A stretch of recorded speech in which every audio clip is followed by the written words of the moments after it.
I always thought that when the end came for my dear Harold, it would come quietly.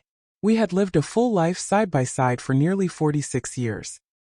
His passing was just as I imagined, gentle with my hand in his, in the soft morning light of our little living room, the same one where we spent every Christmas and every ordinary Tuesday together. The funeral was simple. Just family, a handful of old friends, and the roses Harold loved from our backyard. After everyone left and the house fell silent, I wandered from room to room, dusting off the last traces of his presence. It was a ritual, something to keep my mind busy, something to do with these trembling hands. I started in the bedroom, his closet still filled with flannel shirts, the kind he'd always wear, no matter the season. His boots were neatly lined up at the foot of the bed, laces tucked in just so. I cried a little, but it felt good, a cleansing sort of sorrow. That's when I found it, in the pocket of his old winter coat, a crumpled lottery ticket. At first, I almost tossed it in the trash along with old receipts and used tissues, but something made me pause. Harold always bought a ticket when he got gas on Fridays, just in case, he'd joke. It was almost a ritual, a little hope folded into the week. I stared at the numbers, barely legible, the ink already fading. On a whim, I decided to check the numbers online. My heart wasn't in it. I expected nothing, just a silly habit, one last nod to Harold's optimism. But then I saw it. Every number matched. Every single one. I checked 3 times, blinking back tears, my breath caught in my chest. It was real. Harold, my Harold, had won the lottery. I sat on the edge of our bed, the ticket trembling in my hands. Of all the years, all the tries, he finally won. And he wasn't even here to see it. I laughed and cried at the same time. Was this some sort of sign? One last act of care from my husband, from wherever he was. A final gift for his old wife? The next morning, I went to the local lottery office. The woman behind the glass window looked surprised when I handed her the ticket. She checked, double-checked, then smiled. "Congratulations, ma'am. This is a big one." Suddenly, my quiet, lonely world tilted on its axis. I filled out paperwork with shaking hands, signed forms I could barely read through my tears. And then, of course, there were the taxes. Mountains of paperwork, calls from officials, meetings with polite but distant lawyers. I paid what I owed, more than I thought possible, but still, what was left was more money than I had ever seen in my life. That evening, exhausted, I sat in Harold's old armchair, the ticket still on the kitchen table. I knew exactly what I wanted to do with it. I would give it all to my children, split evenly so no one would feel left out or overlooked. What did I need with all that money now? My pension covered more than enough. What mattered to me was their future, their happiness, their peace of mind. But something in me held back. I wanted to make sure everything was finalized, that the money was real and safe. I didn't want to tell them yet, not until I was sure. The last thing I wanted was for my children to worry, to argue, to hope for something that might never come to pass. So, I decided to keep it a secret. Just for now. Just until the dust settled. The days after the win passed in a blur of paperwork and polite but endless calls. I was grateful for the distraction. Anything to keep my mind off the echo in our house and the way Harold's slippers still waited by the bed. I missed him more with every quiet hour. The money was finally deposited. Less, of course, the mountain of taxes and fees. I was left with more than I'd ever seen in my life, but I didn't feel richer, only more alone. I spent hours making lists on Harold's old notepad. How much to set aside for Michael's mortgage, what Linda's children would need for college, how much was enough to give each of them a little cushion. I wanted this last gift to come from both of us, not just me. But the idea of telling them about the prize made me uneasy. What if something went wrong? What if it was all a mistake, or the paperwork didn't go through? I decided to wait until everything was truly settled before saying a word. I put the ticket and the papers in the safe downstairs, next to Harold's will and our wedding photos. Life took on a strange new rhythm. Most people in town heard about the win before my own children did. The news was everywhere. Local widow wins big. A blessing from above. Neighbors waved at me in the street, some with envy, some with open hands. People I hadn't spoken to in years sent cards, even flowers. But from my children there was only silence. For days nothing changed. Linda sent her usual Friday text. Just, "Hope you're well, Mom." Michael called on Sunday, his voice tired, busy with work and the kids. Then quite suddenly everything shifted. Linda began visiting more often. She would show up with bags of groceries or tidy up the kitchen, always with a nervous sort of energy. She said she wanted to help me adjust to life without Harold, but something about her smile seemed tight, as if she was searching for something in my face or my house that she couldn't name. Michael, who had always kept a respectful distance, started dropping by too. He'd ask to fix a leaky faucet, check the roof, even walk through the basement just in case. He offered to help with bills, wanted to know if I needed anything, especially if I'd thought about downsizing now that the house was too much for me. Neither mentioned the lottery. Not once. If they knew, they hid it well, each acting surprised whenever the mail arrived or the doorbell rang. But I began to notice other things. The way Linda lingered in the dining room, glancing at my checkbook as if expecting it to reveal secrets. How Michael would ask gentle but pointed questions about my plans for the future, who would take care of me if I got sick, how I managed the house alone at night. It was almost as if each of them believed they were the only one who could be trusted. I never saw them together. They never overlapped on visits. Each one seemed to avoid mentioning the other, as if the subject itself were dangerous. I started to feel uneasy, though I couldn't have said why.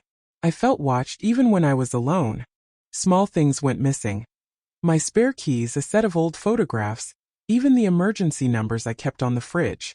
One afternoon I found my favorite teacup broken in the trash, and no one admitted to it. Still I kept quiet.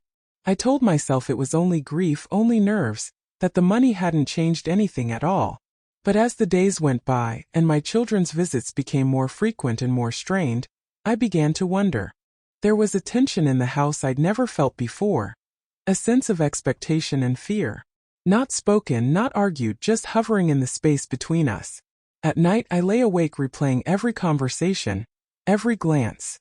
I wanted to believe they only wanted to help, that nothing had changed except their concern for me now that I was alone. But there was something else.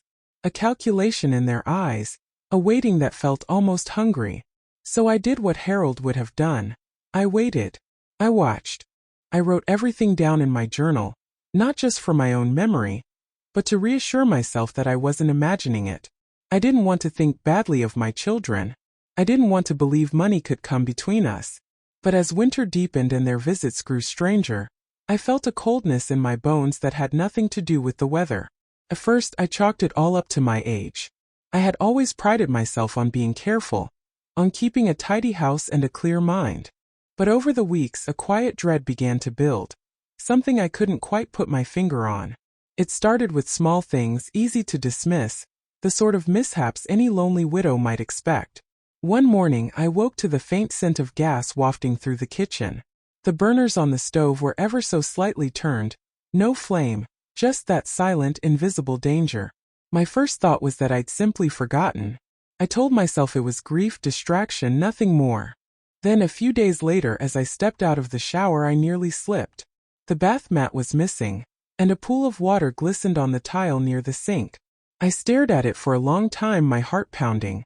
Surely I had moved the mat myself and simply forgot. Surely. But the oddities kept coming one by one. I found the hairdryer plugged in, left dangling over the edge of the tub, a sewing needle buried in the living room cushion, sharp end up, waiting for me to sit. My pills, always counted, always in their place, began to disappear, one or two at a time, then an entire bottle gone overnight. For a while I blamed myself for everything. Maybe I was losing my mind, just as Michael and Linda had so often hinted. Maybe it was time to let them help, to let go of the house and the freedom I'd fought to keep since Harold was gone. Maybe the world was simply too dangerous for an old woman alone. But then I noticed a pattern. These accidents, these little dangers, only happened after my children's visits. Never both at once, always one or the other. Linda would arrive on Wednesday afternoons, bustling through the house with her bags of groceries, rearranging my medicines, checking every room, just to be sure. Michael came by on weekends, always eager to fix something, light bulbs, locks, pipes, each time leaving the house in just a little more disarray. They never mentioned the lottery, not even once. Both of them wore masks of perfect concern, asking how I slept, if I felt safe, if I'd thought about moving someplace with more people around. They seemed to avoid speaking about each other, as if the very mention of the other's name would break the spell they were trying to weave. At night, I lay awake replaying every detail. I began to wonder if they knew about each other's visits, or if they were acting on their own.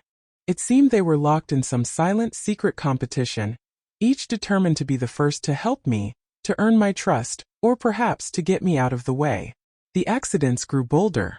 I woke one morning to find the back door wide open, snow drifting in over the threshold. My winter coat, hanging by the door, was soaking wet as if someone had worn it outside. I found a box of rat poison under the kitchen sink, something I'd never bought, tucked behind the cleaning supplies. My hand shook as I wrote everything down in my journal. I made a list just like Harold would have of every strange occurrence, every unexplained mess, every time I felt that cold trickle of fear running down my spine. For the first time I began to wonder, was it possible? Could my own children, the babies I'd raised and loved and protected, want to harm me? Or worse, want the world to believe I was losing my mind so they could take everything Harold and I had built? I started double-checking every lock and window every night.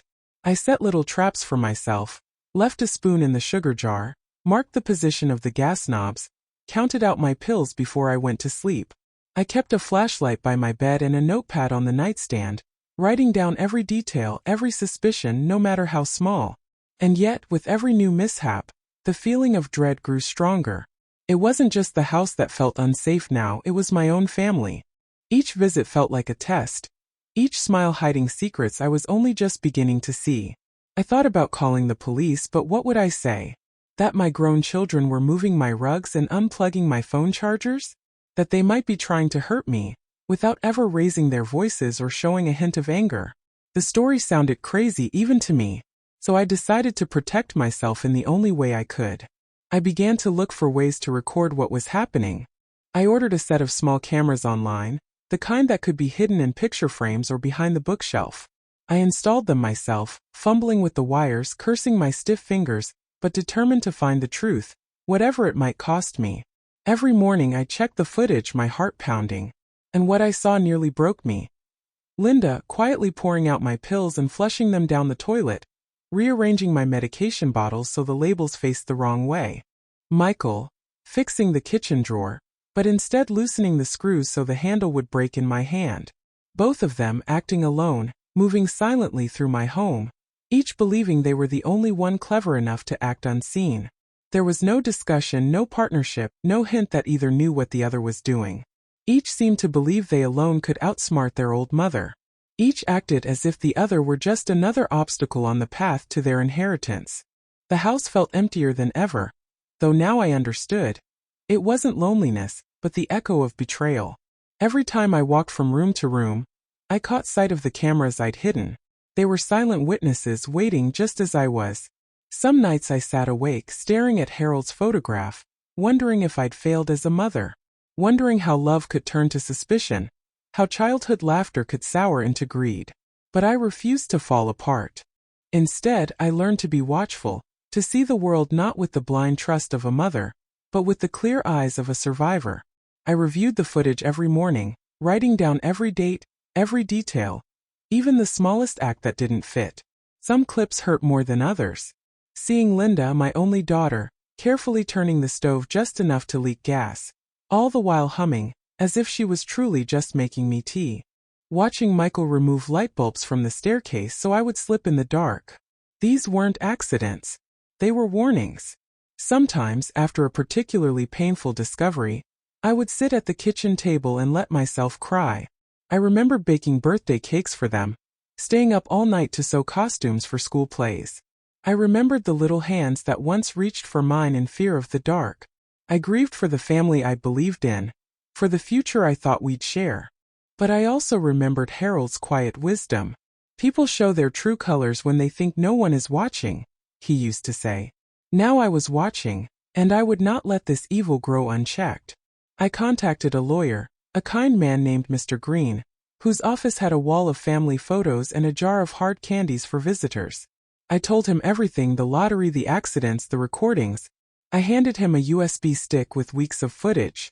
He watched in silence, nodding, never judging. "You've done the right thing, Mrs. Reynolds," he told me softly. "You're not alone. And you're not crazy." He helped me file the evidence with the authorities, explained every step. This isn't about anger or revenge, he said. It's about protection for you and for what you've built. We drew up new documents tightening my will, securing the house and my accounts with extra legal measures. No one could touch a penny unless I said so. Back at home, I went through every room, locking away anything dangerous, changing the codes on the safe, hiding spare keys in new places. I even moved Harold's old hunting rifle to a storage locker at the police station. I wasn't afraid, not anymore. But I was ready. As the days passed, my children's visits grew more desperate. Linda brought over a pie, her smile strained, her hugs too tight.